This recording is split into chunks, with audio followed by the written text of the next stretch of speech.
यहोवा से जल्दी आशीष कैसे लें? परमेश्वर से कितने लोगों को जल्दी आशीष लेना है कि 10 साल में लेना है, 2 साल में लेना है, वो आपकी मर्जी है, लेकिन कैसे लेना है मुझे नहीं पता। लेकिन पवित्र आत्मा आज आपको बता रहा है। कह रहा है, हम देखते हैं स्क्रीन पर, कह रहा है कि 3 तरीके से, कह रहा है उपवास करें। सारे बोला हालेलुया। नंबर 1 कह रहा है कि उपवास करें। आप लिख सकते हैं अपनी डायरी में, जो लिखते हैं वो अपनी जिंदगी में कामयाब हो जाते हैं। यीशु मसीह ने शैतान को कहा लिखा है, और शैतान ने भी कहा, ये भी धर्मशास्त्र में लिखा है। इसका मतलब क्या है कि लिखे हुए कभी भी फेल नहीं होते, वो हमेशा पास होते हैं जो लिखकर याद करते हैं। तो इसी समय लिख रहा करें कि उपवास करें। नंबर 1, हाँ पढ़ जरा शौक।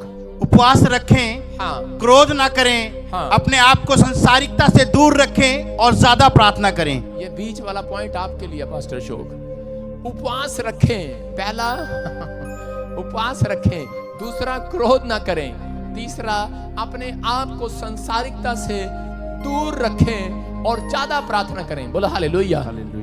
इसका मतलब क्या कह रहा है कि अगर आज आप अपनी जिंदगी में चाहते हैं कि परमेश्वर मेरी जिंदगी में काम करे, तो पवित्र आत्मा बताना चाहता है। कह रहा बाइबल में लिखा, वचन का ज्ञान ना होने के कारण बहुत सारे लोग नाश हो जाते हैं। बाइबल बोलती है, कह रहा कि परमेश्वर ने कहा यिर्मयाह को और इजराइलियों को बताया, भविष्यवक्ता को, कि वचन के ज्ञान के ना होने के कारण मेरी कलीसिया नाश हो जाती है, बहुत सारे लोग नाश हुए जाते हैं। लेकिन अगर आज आप वचन के ज्ञान को सुन रहे हैं, वचन की बातों को सुन रहे हैं और अमल कर रहे हैं, आज रात मैं कह रहा हूं कि आपकी आशीषें, बेनिफिट, वो जो आप ढूंढ रहे हैं, मैं कह रहा हूं वो 5 साल में नहीं, आप सुबह उठेंगे 5 घंटे में आपको मिलेगा। यीशु मसीह का आमीन। जो आमीन बोल रहे हैं आजाद हो रहे हैं आज। आमीन। जो हाथों को सेक रहे हैं अपने कंबल में, उनका कुछ नहीं होगा आज। लेकिन जो अपने हाथों को निकाल कर आज तारीफ कर रहे हैं परमेश्वर की, उनके हाथ चमकने वाले हैं इस हफ्ते के अंदर। आमीन। बोलो हालेलुया। हालेलुया। अपने पड़ोसी को बोलो अपने हाथ सेक ले अंदर। सारे बोलो हालेलुया। हालेलुया। कह रहा है कि आपको विश्वास करना है, कह रहा है उपवास करना, और कह रहा है कि ये 3 चीजें आपको करनी है। जब आप करते हैं तो परमेश्वर आपकी लाइफ में काम करता है। आपको संसारिकता से अलग करना है। बहुत सारे लोग उपवास करते हैं, उपवास समझते हैं, कितने लोग फास्टिंग, वर्त उपवास। कह रहे जब आप उपवास करते हैं तो उस दिन परमेश्वर का आत्मा चाहता है, कह रहे कि वो बच्चों को देना चाहता है। उपवास क्यों रखा जाता है? उपवास परमेश्वर को खुश करने के लिए रखा जाता है। बहुत सारे लोग उपवास में क्या गलतियां करते हैं, वो अपने शरीर को कह रहा दुख देते हैं। अपने पड़ोसी को अपने शरीर को दुख ना दे, अपनी आत्मा को तैयार करना है। बहुत सारे लोग अपने शरीर को दुख देते हैं। कैसे देते हैं? मम्मी सवेर से लेकर खाना नहीं खाया, पेट में दर्द हो गया, कब खुलेगा उपवास, बता दे कब खुलेगा। इसका मतलब शरीर को दुख दे रखा उन्होंने। कुछ लोग ताश खेल रहे होते हैं, बागबान ने कहा भाई साहब व्रत चल रहे, उपवास रखने पड़ेंगे। आप समझ गए ना कौन से व्रत चल रहे आजकल? व्रत चल रहे भाई साहब, रखने पड़ेंगे। लेकिन पति क्या कर रहा है? ताश खेल रहा बाहर।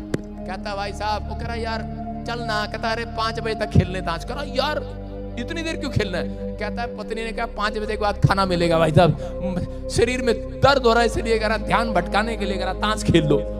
आप कुछ भी करते रहो, अगर आप इस तरीके के उपवास रखते हैं जिसमें आप शारीरिक लगते हैं, तो परमेश्वर आपकी जिंदगियों में बेनिफिट नहीं देगा। अगर आज आप चाहते हैं कि परमेश्वर मुझे बेनिफिट दे, तो आपको शरीर को नहीं, आपको आत्मा को तैयार करना है। हालेलुया। शरीर को दुख नहीं देना, मैं कह रहा हूं कि अपनी आत्मा को तैयार करना उस दिन। इसका मतलब ये कि जब आप उपवास करते हैं तो आप ज्यादा से ज्यादा उस दिन प्रार्थना में टाइम बिताएं। आप शरीर को दुख दे रहे हैं, शरीर को दुख देने से कोई फायदा नहीं है। अगर आप शुगर के पेशेंट हैं तो आपको, कई लोग कहते हैं, बहाना मारते हैं, पापा मैं शुगर का पेशेंट हूं और मैं उपवास नहीं रख सकता। आपको पता है मैं बहुत मोटी हूं और मैं ज्यादा मैं उपवास, मैं तो 2 रोटी के बगैर, 1 पानी के गिलास के बगैर नहीं रह सकती, मैं नहीं कर सकती। मुझे पता है आप नहीं कर सकते, लेकिन बाइबल बोलती है जब आप प्रार्थना करके उपवास करते हैं तो परमेश्वर आपको उपवास रखने की ताकत देता है। वो आज डबल होकर आएगी। आमीन। वो ताकत मांगनी आज परमेश्वर से, आज कि परमेश्वर मुझे उपवास दे, क्योंकि मैं कह रहा हूं कि जो लोग उपवास करते हैं उनके बंधन टूट जाते हैं यीशु मसीह के नाम में। बड़ी बड़ी शक्तियां हिला दी जाती हैं, बड़े बड़े कर्जे हिल जाएंगे आज यीशु मसीह के नाम में। बड़ी बड़ी बीमारियां जो आपके पेट में छुपी हुई हैं बाहर हिलेंगी आज। वो उपवास में ताकत है, याद रखना। उपवास जब आप करते हैं तो परमेश्वर उस व्यक्ति की ओर ध्यान करता है।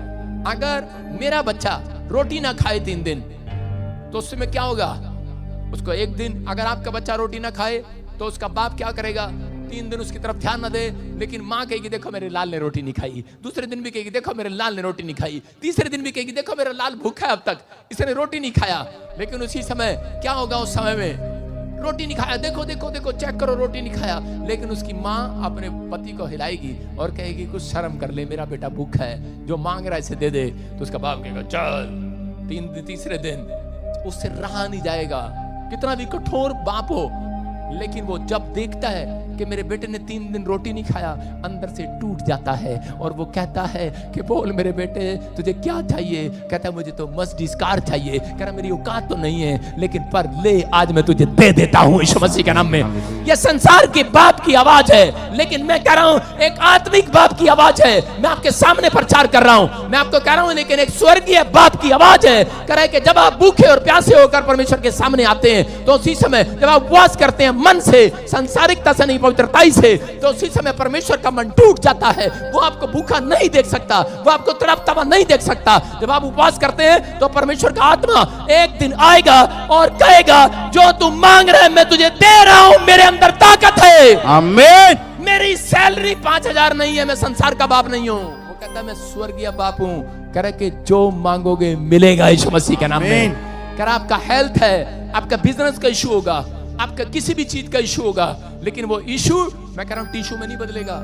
वो इशू ऐसा नहीं है कि टिश्यू मुंह साफ किया और फेंक दिया, वो आपको ऐसे नहीं फेंकता, वो परमेश्वर है। अगर आज आप विश्वास करते हैं कैसा भी इशू हो, जब आप उपवास करते हैं, बड़े से बड़ी दुष्ट आत्माएं निकलने वाली हैं यीशु मसीह के नाम में। बड़े सारे चेले जा रहे थे, यीशु मसीह के साथ फोटो खिंचा रहे थे ऐसे करके, हेलो, हाँ हाँ कहां गया, जरा मोटू दौड़ के बड़े। ये हमारे चर्च में वॉलंटियर का काम इसने पता क्यों किया है, बस प्रॉफिट बजिंदर के साथ मेरी फोटो खींच जाए और मैं भी एक दिन बड़ा पादरी बन जाऊं। और देखा पिछले संडे से मेरी बेइज्जती करा दी। इधर क्यों सामने देख, इधर देखना कैसा लग रहा है।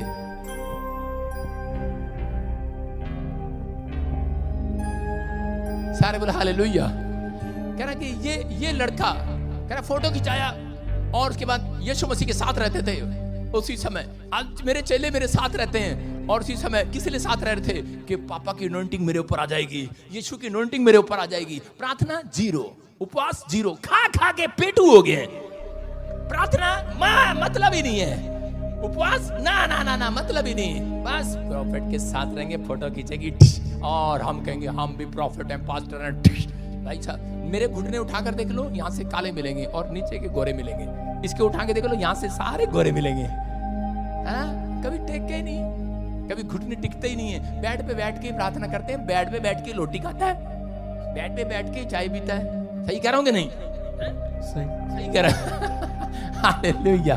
मैं उन चेलों की बात कर रहा हूं बाइबल से जुड़ी हुई, कि वो चेले क्या कर रहे थे, यीशु मसीह के साथ चलते थे। और एक दिन यीशु मसीह के चेले जा रहे थे और रास्ते में उनको दुष्ट आत्मा मिलती है किसी लड़के में। तो उसका बाप उनके पास लेकर आता है, बोलता है मेरा बेटा तड़प रहा है, इसके अंदर दुष्ट आत्मा, इसको आजाद करा दो, इसको आजाद करा दो। लेकिन उसी समय और वो क्या करते हैं पेटू, और उसी समय चेले क्या कर रहे थे, चल निकल जा। कहां निकलनी थी भाई साहब। और उसी समय वो आदमी यीशु मसीह के पास जाता है और जाकर कहने लगता है, कह रहा है कि पापा, कह रहा है बहुत तेरे चेलों ने प्रार्थना करी, लेकिन बहुत प्रार्थना करी, बहुत $100 भी मंगा लिए,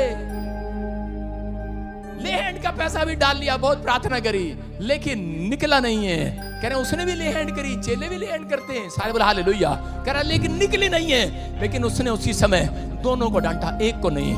बोलता है, कह रहा कि सुनो है अलग विश्वासियों, कब तक मैं तुम्हारे साथ रहूंगा, कब तक मैं तुमसे बातें करता रहूंगा। आज वो कलीसिया को डांट रहा है, आज वो कह रहा है चेलों को डांट रहा है, उन लोगों को कह रहा है कि ऐसी दुष्ट आत्माएं जो कठोर होती हैं, ऐसे काम जो कठोर हैं आपकी जिंदगी में अड़े हुए हैं, ऐसी बीमारी जो आपके अंदर फंसी हुई है, डॉक्टर से भी नहीं निकल रही है, कह रहे वो बिना उपवास और प्रार्थना के नहीं जाती है। कह रहा ऐसी जाति जो दुष्ट जाति है, जो कठोर जाति है, कह रहा जब वो उपवास करते हैं तो वो निकल जाती है। Hallelujah, hallelujah. विश्वास में आपको बनना है। कह रहा आज हो सकता है, कह रहा कि आपकी जिंदगी में कोई चमत्कार ना हो। मैं आपको